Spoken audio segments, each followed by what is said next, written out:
Bwana, mpira umemalizika, Young Africans dhidi ya Simba Sports Club na Simba anaibuka kuwa mshindi na kuchukua kombe. Klabu yako uko vizuri? Niko safi. Na mpira umetazamaje dakika 90 ambao mpira mpaka umefika 120?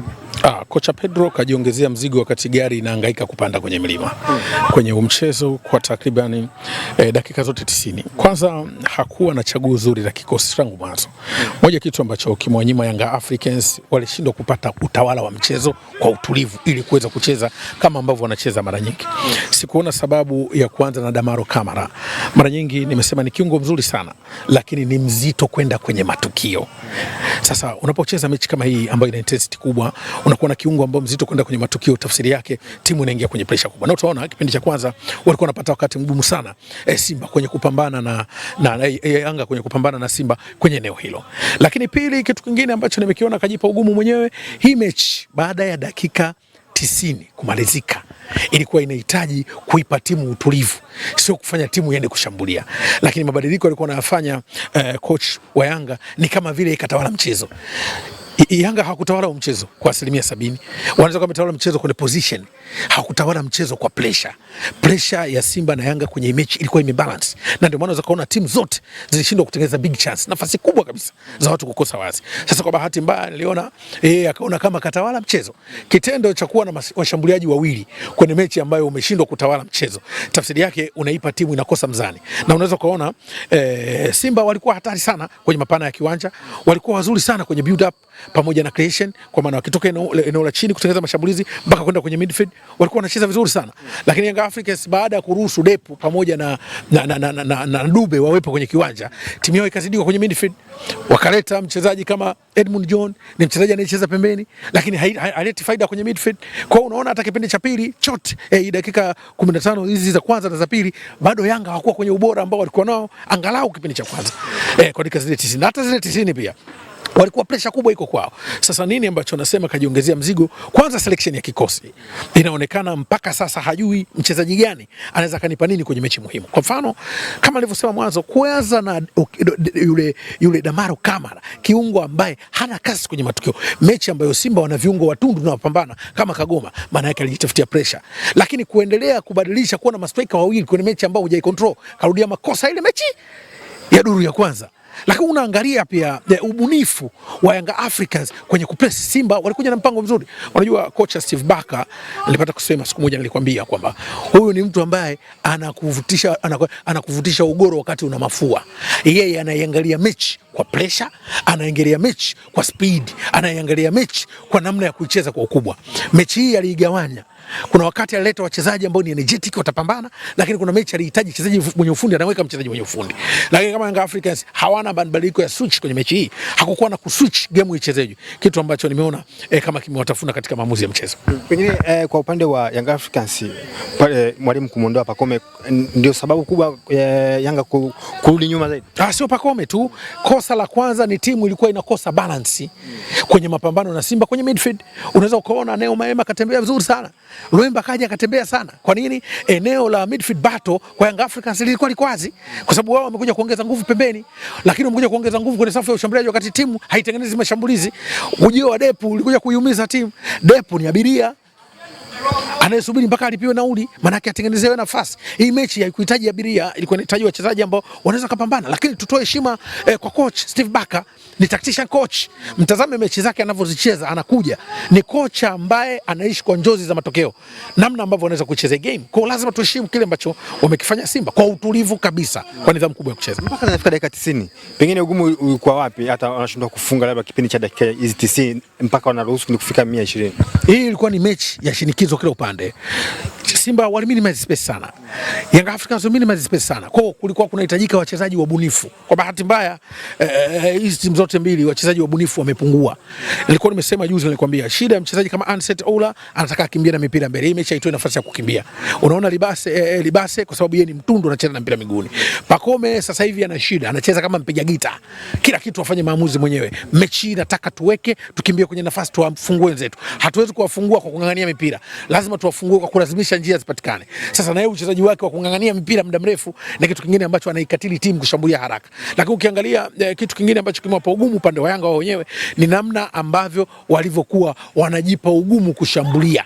Na mbaya zaidi timu yao walikuwa wanaamini kwamba Simba wata defense, kitu ambacho Simba walikuwa wamecontrol pressure ya game yote, hawakuruhusu nafasi na wakaendelea kutafuta nafasi. Lakini unaangalia pia hata namna ambavyo coach alikuwa anasoma mchezo kama vile yeye yuko kwenye ubora wa 90%, wakati ni mchezo ambao ulikuwa na ubora mchache sana, walikuwa 50 kwa 50. Sasa kuitengeneza mechi ambayo ubora wako ni 50 kwa 50, kama una ubora wa 90%, unatafuta pressure namna hii na nina wasiwasi sijui ana options gani nyingine, lakini kwa kujaribu kwenye mechi kama kitu kibaya. Moja ya kitu ninachokuambia, Damaro Kamara ni kiungo anayecheza taratibu kwenye matukio. Mechi ambayo anakutana na watu ambao wako energetic na wabunifu, anapata wakati mgumu. Kwa mfano, viungo kama Kante na Kagoma wanataka kucheza na kiungo anayecheza haraka mithili ya Duke Abuya. Kuwa na Damaro Kamara wakirudia tena hapa Isamuyo. Hivi utaona timu itakuwa inatengenezewa pressure. Na nilikuwa nashangaa sijui hana washauri, kiungo anacheza taratibu, kiungo tena hachezi, anabanwa. Azam walikuwa na shida moja. Azam viungo wake ni tofauti na viungo wa Simba. Viungo wa Simba wanapambana kwenye maeneo, viungo wa Azam wanataka kuchezesha timu kwenye maeneo. Kwa hiyo Damaro alikuwa na raha kwa sababu wale viungo walikuwa wanamwacha bali peke yake. Mechi wamekaa naye jirani, ndio unaanza kugundua ana makosa. Kwa sasa nakutana viungo ambao nao wanapiga progress pass. Mpaka sasa hivi mechi imeamuliwa na quality ya wachezaji au imeamuliwa na mbinu za mwalimu? Imeamuliwa na mbinu za mwalimu na ubora walikuwa nao Simba kwenye dakika zote. Kwanza Young Africans walikata upepo. Lazima tukubali walikata upepo. Simba ni timu ambayo iko very energetic, lakini pongezi kubwa kwa kocha Steve Barker. Anacheza kama mpelelezi. Anayeangalia huyu mwalifu kaficha wapi tukio langu. Na aliona Steve Barker kacheza mechi kama mpelelezi. OCCID anaangalia mwalifu kaficha wapi. Kwa anambana taratibu amueleze. Na unaona hata mechi ilikuwa inachezwa, wacheza wazi. Wacheza wazi tu, Young Africans wanacheza wazi, lakini bado pia umakini ulikuwa mdogo, na penalty ni clear, penalty nzuri kabisa, penalty ambayo mtu kafanya obstruction kamzuia. Ni penalty clear, ni makosa yao wenyewe kuanzia selection ya kikosi. Sikujua alisikiria atapata kitu gani kwa Damaro Kamara. Nishakwambia Damaro Kamara ni kiungo ambaye anacheza taratibu. Hana reaction speed. Hii mechi inataka mtu mwenye reaction speed. Haraka anatoka na mipira inaondoka. Yule ni kiungo ambaye ana reaction speed iko chini. Sio kiungo wa intensity. Tutasema hata mechi za kimataifa anateseka. Sasa mechi kama hii Simba na viungo wake walikuwa nao, Damaro Kamara hii tena ikirudia, utaniambia timu itakuwa inapata pressure muda mwingi. Lakini mbaya zaidi ukocha hajifunzi, karudia makosa Dabi, kumleta Dube na Depu. Unaipunja midfield ya Young Africans. Simba wametawala, wamecheza kwa uzuri sana. Waliwalazimisha Simba wapumue. Kumleta Dube na Depu kanyima team balance. Yanga hii tunaweza tukasema kwamba wale ambao walikuwa wanasema Yanga sio bora kama Simba, pengine tunaweza tukakubali kwamba Yanga sasa imechukua kiwango namna fulani. Sio kusema kuchukua kiwango. Ni makosa kwenye mchezo ambao wamezalisha makosa kuanzia score selections na namna ya kusoma mchezo kucheza. Kwa sababu kama unakwenda kucheza mchezo kama huu bila kusoma unakwenda kuchezaje ni shida. Kwa sababu timu sio kila timu inafungwa imeshuka kiwango. Timu inafungwa kwa makosa yake. Kosa la kwanza nimekwambia katafuta makosa, timu haija control mchezo, yeye kaongeza washambuliaji. Gari inapanda mlima unaiongezea mzigo. Alafu mlima wenyewe inapanda inataabika, unaiongezea mzigo. Young Africans ni gari ilikuwa inapanda mlima inataabika, kocha kaiongezea mzigo. Kainyima control. Kwa hiyo imezalisha makosa. Mchezo ulikuwa na matukio mengi sana, lakini tumeshuhudia kadi moja tu peke yake kwa Dube. Pengine ilistahili kuwa na kadi nyingi mchezo huu leo. Nidhamu na utulivu wa mwamuzi kujaribu kuziona mechi za dabi ambazo zinakuwa na pressure. Sio kila migongano kiwanjani inastahili kadi. Lakini kiukweli kuna maeneo pia mwamuzi kubalance kwake kulikuwa kuna uzuri, lakini kumezinyima timu nyingine. Kwa mfano, mchezaji ambaye alistahili apewe kadi ya njano mapema alikuwa ni Damaro Kamara. Kabisa makosa yake alikuwa kadi ya njano. Hakupewa. Lakini yako tupe makosa kina Kagoma amefanya. Kadi za njano zilikuwa stoki. Lakini nadhani mwamuzi pia alijaribu control pressure ya mchezo. Wakati mwingine michezo kama hii pia kadi zikiwa nyingi unakuwa unaleta shida. Japo wakati mwingine kadi stoki kihalali. Hivyo. Matokeo haya ambayo amepata Simba pengine kuelekea mechi ijayo, inaweza kufanya sasa kuwa na moral zaidi. Yanga wamejichongea. Haya matokeo Yanga wamejichongea.